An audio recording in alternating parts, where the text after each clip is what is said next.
5월 중저가 폰 시장의 한판 승부가 펼쳐집니다. 승자는 누가 될까요?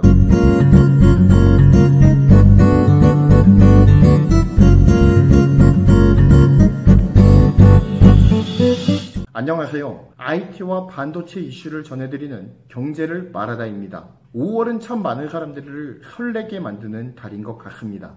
그 중에서도 새로운 스마트폰을 기다리는 테크 마니아들에게는 축복과도 같은 한 달이 되지 않을까 싶습니다. 바로 5월에 중저가 스마트폰 대전이라고 불리는 가성비폰 대환장 파티가 열릴 예정이기 때문인데요. 주인공들은 애플의 아이폰 SE 2세대, 삼성의 갤럭시 A51, 그리고 LG의 벨벳입니다. 아이폰 SE 2세대와 A51은 이미 출시되어 많은 리뷰들이 올라오고 있는 상황입니다. 벨벳은 아직 출시 전이죠. 아이폰도 국내 출시는 아직이지만 해외 직구를 통해 상당 물량이 들어온 것으로 보입니다. 일단 시작은 아이폰 SE의 판정승으로 보여요. 갤럭시 A51과 거의 같은 시기에 사전 예약이 진행이 되었는데요. 아이폰 SE 2세대의 경우 빠른 시간에 매진이 된 반면 A51의 경우 사전 예약이 꽤 여유로웠던 것으로 보입니다. 역시 아이폰 SE의 폭발력이 심상치가 않죠. 이제 LG의 벨벳까지 끼어들어 3파전 구도가 형성이 된다면 어떤 결과가 나오게 될지 주목됩니다. 과연 LG의 절치부심폰으로 불리는 벨벳은 장례식 신세를 면할 수가 있을까요? 출시가 되면 아이폰 SE와 갤럭시 A51의 고객을 얼마나 뺏어올 수 있을지도 관건입니다. 오늘은 이 세 폰의 스펙을 칩셋과 카메라 모듈을 중심으로 풀어볼까 합니다. 5월 중저가 폰 대환장 파티 지금부터 시작합니다. 대환장 파티의 시작은 애플이 먼저 열었습니다. 애플은 지난 4월 15일 강력한 A13 바이오닉 칩셋을 탑재한 궁극의 보급기 아이폰 SE 2세대를 공개했습니다. 물론 싱글 카메라와 3기가의 매우 짠 램 용량은 가성비 폰의 한계로 지적이 되기도 하지만 현존 최고의 퍼포먼스를 보여주는 A13 바이오닉 칩셋이 보급기에 들어갔다는 것 그 하나만으로도 많은 애플 충성 고객들의 마음을 설레게 만들고 있는 중이죠. 하지만 대화면 풀스크린 폰에 멀티 카메라가 대세로 자리 잡은 현재 시장에서 4.7인치의 작은 화면과 싱글 카메라를 가진 아이폰 SE 2세대가 얼마만큼의 폭발력을 가질지는 의문부호가 붙습니다. 하지만 지금까지는 굉장히 많은 관심을 받고 있고요. 그리고 경제가 매우 좋지 않은 상황에서 저가격으로 최고의 퍼포먼스를 즐길 수 있을 것으로 기대가 되기 때문에 스마트폰 시장의 폭풍의 핵으로 자리 잡을 가능성이 매우 높은 상황임에는 틀림이 없습니다. 혹시나 정보가 부족하실 분들을 위해서 A13 바이오닉 칩에 대해서 잠시 설명을 드리겠습니다. 이 칩셋은 아이폰 11 시리즈, 최신 시리즈죠. 여기에 들어간 애플의 최신의 AP입니다. TSMC의 2세대 7나노 공정으로 제작이 되었고요. 85억 개의 트랜지스터가 집적이 되어 있습니다. 중앙처리장치는 ARM 코어를 기반으로 애플이 재설계를 했으며 2개의 고성능 코어와 4개의 저전력 코어로 구성이 되어 있습니다. 전작인 A12 대비로는 20% 더 빠른 연산 처리 속도를 구현해냈고요. 40% 넘는 전력 효율 향상을 성취해내는 데 성공을 합니다. 이 외에도 최강의 GPU와 뉴럴 엔진 성능을 자랑합니다. A13 바이오닉의 긱벤치 점수는 싱글 코어는 5472점이고요. 멀티코어는 13769점입니다. 이는 현존 최강의 안드로이드 칩셋으로 불리는 스냅드래곤 865의 싱글 코어 4303점, 그리고 멀티코어 13344점과 비교해서 싱글 코어에서 압도적인 성능을 발휘하는 것을 확인할 수가 있습니다. 스냅드래곤 865가 현존 최고 안드로이드 진영 AP라는 점을 생각해 보면 A13 바이오닉의 강력함이 와 닿습니다. 이런 강력한 칩이 보급형 폰에 쓰인다는 것만으로도 가슴을 설레게 만드는 아이폰 SE 2세대입니다. 삼성은 아이폰 SE 2세대의 대항마로 갤럭시 A51과 A71을 출시합니다. A51이 좀 더 낮은 사양의 보급형 폰이고요. A71은 중급기 하향으로 보시면 좋을 것 같습니다. 일단 지금 출시된 모델이 A51이기 때문에 이를 설명드리도록 하겠습니다.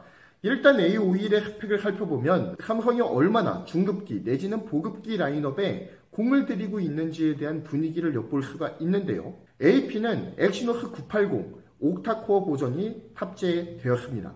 램은 6기가가 적용이 됐습니다. 128기가 메모리 용량에 추가 마이크로 SD 슬롯으로 1TB까지 확장이 지원된다고 합니다. 배터리 용량은 4500mAh입니다. 반면 아이폰 SE 2세대의 경우에는 약 1800mAh 정도 배터리 용량을 가져요. 그러니까 한참 배터리 용량에서는 딸린다라고 볼 수가 있습니다. 타 채널에서는 최고 화질로 유튜브를 연속 재생시켰을 경우 4시간에서 4시간 반 정도 돌아간다고 합니다. 그러니까 배터리 용량에서는 A51이 한참 우위에 서 있다라고 볼 수가 있겠습니다. 아이폰 SE가 싱글 카메라인 반면 A51은 전면 하나, 후면 4개, 총 5개의 멀티 카메라가 채택되어 있습니다. 특히 A51에는 슈퍼 스테디 기능과 접사 카메라가 탑재되어 있어서 벌써부터 사진 촬영을 즐기시는 휴대폰 유저들에게 관심을 받고 있는 중이죠. 특히나 중급기에도 잘 넣어주지 않고 플래그십 모델에만 들어가던 슈퍼 스테디가 드디어 중급기에도 들어간다라고 하는 것이 고무적입니다. 동영상 촬영 시에 준수한 손떨림 보정을 해주기 때문에 호평을 받는 기술이 탑재된다라고 하는 것은 매우 바람직한 소식이 아닐 수가 없죠. 자, 카메라 스펙은 후면 4800만화소 메인 카메라와 500만화소 접사 카메라, 그리고 123도 화각을 가지는 1200만화소의 초광각 카메라와 심도 카메라로 총 4종의 후면 카메라가 구성되어 있습니다. 그리고 전면 카메라는 3200만 화소입니다. 고품질 셀피 촬영이 가능해요. 카메라 스펙만 보면 웬만한 플래그십 부럽지 않은 정말 후덜덜한 스펙인 것 같습니다. 그런데도 가격은 57만 2천원으로 출시될 예정이라고 해요. 아이폰 2세대의 가격이 55만원부터 출발하니 각종 혜택이 들어갔을 때 충분히 경쟁에 봄직한 가격인 것 같다는 생각이 듭니다. 다만 AP 성능에서 엑시노스 980이 5G 통합 칩셋인 점과 엑시노스가 스냅드래곤과 비교해도 떨어지는 성능을 갖고 있기 때문에 아이폰 SE에 밀리는 감이 많이 있는 것이 사실입니다. 차라리 좀 혹평을 받았다라고 하더라도 최신 칩셋인 엑시노스 990을 넣어줬으면 어땠을까 하는 아쉬움이 들기도 합니다. 마지막으로 LG전자의 벨벳입니다. 아마도 LG 벨벳이 가격면으로 보면 가장 불리한 조건에서 시작하는 것이 아닌가 하는 아쉬움이 들기도 합니다. 예상 판매가가 80만원 후반대이기 때문이죠. 물방울이 떨어지는 듯한 후면 카메라의 구성과 LG스럽지 않은 세련된 디자인으로 인해서 소비자들에게 어필하겠다는 전략을 세운 상태이죠. 무려 10여 년간 공들여왔던 플래그십 라인업 G와 V를 버리고 신제품이 나올 때마다 적절한 네이밍을 붙이는 전략으로 수정을 했다고 합니다. 무작정 스펙만 높인 고가격의 스마트폰보다는 합리적 가격의 매스 프리미엄 폰으로 점유율 확대를 노리겠다는 전략도 어느 정도는 용인이 가능한 좋은 전략이라는 생각이 들어요. 하지만 아무리 좋은 전략이라고 해도 그 전략을 쓰는 타이밍이 문제가 아닐까요? LG전자의 벨벳 프로젝트는 강력한 적을 만나서 뜻밖의 좌초 위기에 처해 있습니다. 전에 말씀드린 대로 벨벳에는 스냅드래곤 765가 탑재됩니다. 이는 엑시노스 980과 같은 5G 통합 칩셋입니다. 하지만 거의 같은 시기에 출시된 칩셋임에도 불구하고 스냅드래곤 765의 긱벤치는 현저하게 떨어져요. 980과 비교해도 떨어지는 칩셋이에요. A51의 벤치마크가 싱글코어가 약 675에서 678점 정도 나오고요. 멀티코어가 1842에서 1858점 사이에서 형성이 됩니다. 하지만 벨벳의 긱벤치는 536에서 587점의 싱글코어 점수, 그리고 1418점에서 1620점의 멀티코어 점수로 현저히 떨어진다는 것을 확인할 수가 있습니다. 무려 30만원이 차이나는 폰에서 긱벤치 점수가 저렇게 차이나는데 여러분들은 어떤 기분이 드시겠습니까? 차라리 전세대 스냅드래곤 855나 845 정도만 들어갔어도 A51과는 한번 비벼볼만 했겠다라는 생각이 드는 것은 저뿐일까요? LG의 AP 선택이 너무나도 아쉬워지는 순간입니다. 카메라 또한 아쉬움을 자아내는데요. 전면 1600만 화소 카메라와 위상차 검출 자동 초점을 적용한 4800만화소의 메인 카메라, 그리고 800만화소의 광각, 그리고 500만화소의 심도 카메라가 탑재가 됩니다. 80만원대의 가격이라면 좀 더 카메라에 힘을 줘도 되지 않았을까라는 아쉬움이 남습니다.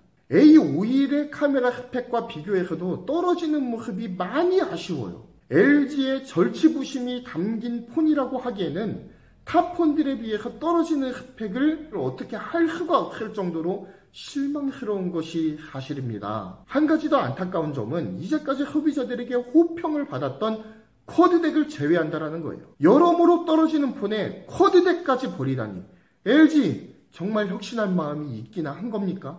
3.5파이가 살아남았다는 것으로 위안을 삼아야 하는 것인가요? 더 혼나야 되는 걸까요? 20분기 연속 적자로는 부족한 겁니까? 빨리 정신 좀 차리시고 초콜릿폰의 아성을 다시 쌓았으면 했는데, 진짜 눈물이 앞을 가립니다. 정리해보자면 아이폰 SE 2세대는 AP에서는 이견이 필요 없는 최고의 폰입니다.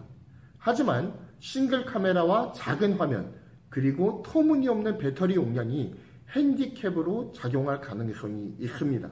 하지만 이런 걱정은 지금까지는 매우 기우라고 느껴지고요. 사전 판매 동향을 통해서 이미 그 폭발력이 증명이 되었습니다.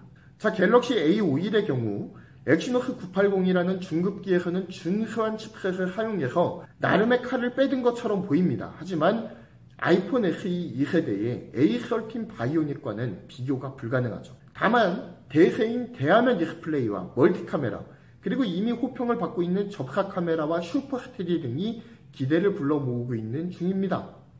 벨벳은 칩셋을 스냅드래곤 765를 사용하면서 고개를 갸우뚱하게 만들고 있습니다. 크게 바뀐 디자인은 LG의 선전을 기대하던 사람들의 기대감을 충족시키기에 충분했지만 경쟁폰들에 비해서 밀리는 AP 선택, 쿼드덱 제외, 평이한 카메라 구성 등은 치명적인 약점으로 여겨집니다. 어떻게 생각하십니까? 과연 5월 중저가 스마트폰 대환장 파티의 승자는 누가 될까요? 여러분들의 의견을 댓글로 남겨주시기 바랍니다. 지금까지 5월 중저가 스마트폰 대환장 파티에 따른 각 폰의 스펙을 정리해드렸습니다. 어떤 폰들이 좋아 보시나요? 선택은 여러분들의 몫입니다. 지금까지 IT 이슈를 전해드리는 경제를 말하다였습니다. 본 정보가 유용하셨다면 구독과 좋아요, 그리고 알림 설정 꼭 부탁드리겠습니다. 감사합니다.